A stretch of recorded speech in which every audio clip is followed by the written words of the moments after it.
আল্লাহ আমাদের বানিয়েছেন, পৃথিবীতে পাঠিয়েছেন, এখানে আমাদের প্রয়োজনটা কি, আমাদের এই অস্তিত্বের উদ্দেশ্যটা কি? আল্লাহ এর উত্তরে বলেছেন সূরা মুলক অধ্যায় নম্বর 67 আয়াত নম্বর 2। আল্লাহ বলেছেন আল্লাযী খালাকাল মাউতা ওয়াল হায়াতা, যে আল্লাহ সৃষ্টি করেছেন মৃত্যু ও জীবন পরীক্ষার জন্য। কে তোমাদের মধ্যে কর্মে উত্তম? আল্লাহ সৃষ্টি করেছেন জীবন ও মৃত্যু পরীক্ষার জন্য। কে তোমাদের মধ্যে কর্মে উত্তম? আল্লাহ পবিত্র কোরআনে বলেছেন সূরা আলে ইমরান অধ্যায় নম্বর 3 আয়াত 185।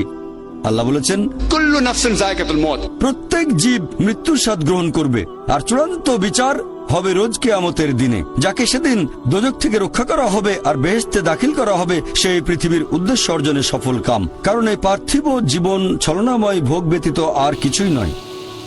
তার মানে এই পৃথিবীতে আমাদের ইহকাল, এটা পরকালের জন্য একটা পরীক্ষা। যদি আল্লাহ সুবহানাহু ওয়া তাআলার আদেশগুলো মেনে চলেন, তাহলে পরকালের জীবনে বেহেশতে যেতে পারবেন, আর আদেশগুলো না মানলে বেহেশতে যেতে পারবেন না, দোজখে যাবেন। তাহলে এই জীবন আমাদের অস্তিত্বের পেছনের উদ্দেশ্য। আল্লাহ বলছেন পরকালের জন্য পরীক্ষা। আমরা ঈমান এনেছি এটা বললেই তোমাদের ছেড়ে দেওয়া হবে?